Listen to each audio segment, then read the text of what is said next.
This chapter is over বলেও থেকে গেলেন রোনালদো। সৌদি অধ্যায়ে নতুন চমকশ্রুতি আরবের ক্লাব আল নাসর নিয়ে চলমান গুঞ্জনের অবসান ঘটালেন ক্রিস্টিয়ানো রোনালদো। কিছুদিন আগেও তার এক রহস্যময় post this chapter is over নিয়ে শুরু হয় নানা জল্পনা কল্পনা। অনেকে ধরে নিয়েছিলেন রোনালদোর সৌদি অধ্যায় বুঝি শেষের পথে। বিভিন্ন আন্তর্জাতিক মিডিয়া এমনকি দেশের বিভিন্ন ক্রীড়া বিশ্লেষকও বলেছিলেন রোনালদো এবার হয়তো ইউরোপ বা অন্য কোনো দেশে মহাদেশমুখী হবেন। কিন্তু এই সমস্ত গুঞ্জনকে মিথ্যা প্রমাণ করে রোনালদো ২৬ জুন ২০২৫ তারিখে আল নাসরের সঙ্গে নতুন ২ বছরের একটি চুক্তিতে স্বাক্ষর করেছেন।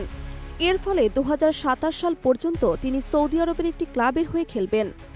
ক্লাবের পক্ষ থেকে জানানো হয়েছে এই নতুন চুক্তি শুধুমাত্র ফুটবল মাঠের পারফরম্যান্স নয়, বরং ক্লাবের ব্র্যান্ড ভ্যালু এবং আন্তর্জাতিক উপস্থিতি আরও শক্তিশালী করতেও নেওয়া হয়েছে।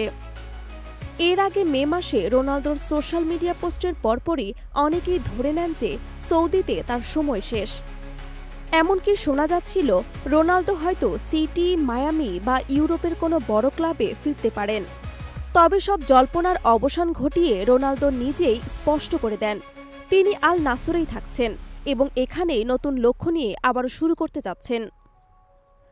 রোনালদোর এই সিদ্ধান্ত সৌদি প্রো লিগের জন্য বড় বার্তা। বিশ্বের অন্যতম তারকা খেলোয়াড়দের ধরে রাখা মানে শুধু ক্লাব নয়, পুরো লিগের মর্যাদা এবং বাজার মূল্য আরও বাড়বে।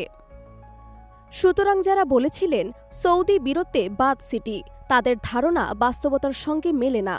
রোনালদোর কথাই সত্যি প্রমাণিত হল, এটি কোনো বিদায় নয়, বরং একটি নতুন অধ্যায়ের সূচনা।